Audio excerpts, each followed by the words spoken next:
TRE 1, TRE 2, TRE 3 हुआ था, एकल परीक्षा हुआ था, तो टीआरई 4 में भी एकल परीक्षा होता। आपको नहीं लग रहा है कि सरकार ना नेता प्रतिपक्ष की सुन रही है ना छात्रों की सुन रही है? बस कोई भी सरकार अगर छात्रों को इग्नोर करता है तो ये बात समझ ली कि उसका अंत समय आ गया है। छात्र अब आंदोलन के मूड में है और अगर ये बात नहीं हुई तो 25 तारीख को छात्र मुख्यमंत्री का घेराव करेंगे। 13 अगस्त से यहाँ बैठे हैं। एक छात्र नेता दिलीप कुमार हैं, आपके भी वो काफी प्रिय रहे हैं। टूट टूट के खंड खंड में लड़ाई लड़ी जाएगी तो सरकार को और भी आसानी रहेगा आप लोगों को डिवाइड करना। मैं दिलीप बेटा से भी और अमन बेटा से, तो हमारे शिष्य हैं, इन लोग से अनुरोध कर रहा हूँ, गुरु होकर हाथ जोड़ के विनती कर रहा हूँ कि ये लोग एक हो जाए। जब एक हो जाएंगे तो आंदोलन की कुंज दूर तक जाएगी। मैं तमाम लोग से अनुरोध कर रहा हूँ कि आइए और छात्रों का साथ दीजिए, क्योंकि शिक्षक और छात्र प्राण आयु होते एक दूसरे के। नमस्कार, आप देख रहे हैं खबर पॉइंट। मैं हूं आपके साथ गुलशन कुमार। गर्दनी बाग में छात्रों का धरना जो है वो लगातार जारी है। आप हमारे पीछे देख सकते हैं, ये अमन है जो पिछले 3 दिनों से जो है वो अनशन पर जा चुके हैं, लेकिन अब तक जो है सरकार के तरफ से कोई भी आश्वासन, कोई डेलीगेशन यहाँ इनसे मिलने नहीं आया है। लेकिन इस बीच में कम से कम 2-3 बार जो है पटना के नामी शिक्षक जो हैं गुरु रहमान सर वो यहाँ पे आए हैं। अभी भी रहमान सर आए। सर क्या कहेंगे, अमन अब अनशन पर जा चुके हैं? देखिए, अमन अनशन पर गए हैं, ये सरकार के लिए बहुत धिक्कार की बात है। आप कोई भी परीक्षा देखिए, 17वीं बीपीएससी में गड़बड़ी हुई, आपको एईडीओ में गड़बड़ी हुई, आपको टीआरई 4 में ये लोगों ने नया नियम निकाल के पीटी भी जोड़ दिया। उसके बाद आप देखिएगा इंटर स्तरीय 4 साल से 3 साल से वैकेंसी निकली नहीं हो रही है, और जो भी परीक्षा होता है उसका क्वेश्चन 4 दिन पहले आपको वायरल होता है। दूसरी बात की ट्रेसर में डीबी भी हो गया, उसके बावजूद बच्चों को छाड़ दिया गया है। इन तमाम समस्याओं को लेकर बच्चे आंदोलन कर रहे हैं। अमन अनशन में बैठा है, आने वाले समय में और बच्चे अनशन बैठेंगे, मैं भी बैठूंगा। लेकिन सरकार से अनुरोध है कि बच्चों के कष्ट को सुने और निराकरण करें। नेता प्रतिपक्ष तेजस्वी यादव पिछले दिनों यहाँ शाम में आए थे, छात्रों से मिले थे। आज उनका राजभवन भी मार्च था, उनको भी जो है राजभवन नहीं जाने दिया गया। छात्र का भी मांग है सरकार से मिलना, अपनी बात रखना।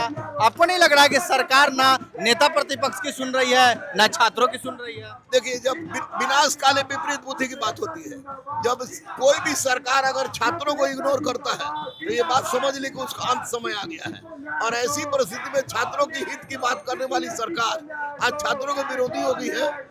बेचारे तेजस्वी यादव को भी डिटेन कर लिया गया है। तो उस परिस्थिति में छात्र अब आंदोलन के मूड में है, और अगर ये बात नहीं हुई तो 25 तारीख को छात्र मुख्यमंत्री का घेराव करेंगे। सर, अक्सर देखा गया है जब सरकार को कभी आप कोई मौका दे देते हैं तो वो डिवाइड एंड रूल कर लेती है। यहाँ पे देखा गया है ये लोग 13 अगस्त से यहाँ बैठे हैं। एक छात्र नेता दिलीप कुमार हैं, आपके भी वो काफी प्रिय रहे हैं, आज भी हैं, वो बगल में बैठ गए हैं। तो नहीं लग रहा है सर, इससे अगर टूट टूट के खंड खंड में लड़ाई लड़ी जाएगी तो सरकार को और भी आसानी रहेगा आप लोगों को डिवाइड करना? बिल्कुल, डिवाइड एंड रूल की पॉलिसी तो सरकार चलती ही है। इसलिए मैं दिलीप बेटा से भी और अमन बेटा से, तो हमारे शिष्य हैं, इन लोग से अनुरोध कर रहा हूँ, गुरु होकर हाथ जोड़ के विनती कर रहा हूँ कि ये लोग एक हो जाए। जब एक हो जाएंगे तो आंदोलन की कुंज दूर तक जाएगी, और जब अलग अलग है तो निश्चित रूप से सरकार को उसको दबाने में सहूलियत होगी। लेकिन एक हो जाएंगे, और मेरा प्रयास है, मैंने भी प्रयास किया है, और लोग एक हो जाएंगे, बहुत जल्दी एक हो जाएंगे, और सरकार को बात माननी पड़ेगी। यहाँ के छात्र अमन, अनुज, सौरभ जी जो छात्र नेता है, वो लोग लगातार अब अपील कर रहे हैं कि देखिए भाई, जितने भी शिक्षक हैं, क्योंकि हर शिक्षक के पास कुछ ना कुछ बच्चे जरूर हैं, तो शिक्षक लोग अब आइए, हमारा समर्थन दीजिए गर्दनी बाग, क्योंकि सरकार बिना भीड़ के कुछ सुनती नहीं है। नहीं, सारे के सारे शिक्षकों से मेरी बात हुई है, स्पेशली खान और से बात हुई, हमारी हुई है, खान सर से और रोशन से बात हुई है, सब लोग से बात हुई है। उन लोगों ने अपनी पूरी सहानुभूति छात्रों के साथ है, और जरूरत पड़ेगा तो उन लोग को मैं खुद ले आऊंगा। बीसीडब्ल्यू वाले एक रोहित प्रियदर्शी हैं सर, आपने भी उनके साथ 17वीं में बहुत मजबूती से लड़ाई लड़ा था। रामांशु सर थे, ये लोग 17वीं में बड़े चेहरे थे। इन लोगों को आप अपील करेंगे सर कि आइए गर्दनी बाग छात्रों का मनोबल बढ़ाइए? रामांशु तो आए थे, लेकिन मैं तमाम शिक्षकों से अनुरोध कर रहा हूँ, रोहित प्रियदर्शी सर, रोहित से भी कह रहा हूँ, रोहित तो मेरे गाँव का ही है, मैं तमाम लोग से अनुरोध कर रहा हूँ कि आइए और छात्रों का साथ दीजिए, क्योंकि शिक्षक और छात्र प्राण आयु होते एक दूसरे के। तो वैसी परिस्थिति में उनका सहयोग जरूरी है। तो अब क्या कहेंगे सर, देखिए टीआरई 4 का तो कल शाम में जो है सरकार ने नोटिफिकेशन जारी कर दिया, लेकिन ये प्रदर्शन हो या बगल में जो छात्रों का और सारा जो प्रदर्शन चल रहा है, ये लोग कह रहे हैं कि ये आंशिक जो है हमारी मांग को पूर्ण किया गया है। हम जो है एकल परीक्षा चाहते हैं, लेकिन बीपीएससी उसमें मेंस का जो है एक नया नॉर्म्स लगा दिया, वो हमें नहीं चाहिए।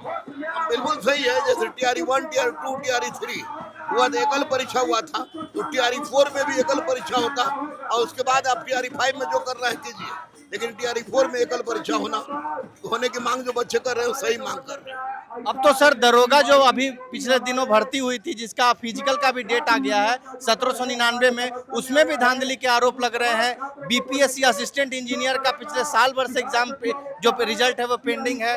ड्रेसर अभ्यर्थी बगल में आ गए हैं, उनका डीवी करा के उन लोगों को रिजल्ट नहीं दिया गया। देखिए सबसे बड़ा दुर्भाग्य तो ये है कि ड्रेसर वाले का डीबी करा के उनको छाड़ दिया, अलग कर दिया। दूसरी बात, दरोगा 17वीं में, दरोगा में 1799 वाले में धांधली हुई है, इसमें कोई अस्वीकार नहीं कर सकता है। और ऐसे ऐसे लड़के का हुआ है जिसका कहीं नहीं होना चाहिए था, और ऐसे ऐसे लड़के छठे हैं जो लगातार दे रहे थे और जिनका हो भी रहा था, तो ये गलत है और बच्चों की मांग किसी भी दृष्टिकोण से गलत थी। जब तक छात्रों की सारी मांग नहीं ली जाती है सर, आपका समर्थन अमन जैसे, दिलीप जैसे छात्रों को पूर्ण रहेगा? 100% मैं दिलीप और अमन के साथ था, साथ हूं और साथ रहूंगा। तो आप देखें हमारे साथ गुरु रहमान सर थे, बड़ी बेबाकी से उन्होंने बोला कि छात्रों का जो है वो मांग जब तक नहीं मांगी जाती है तब तक जो है हम उनके साथ खड़े हैं।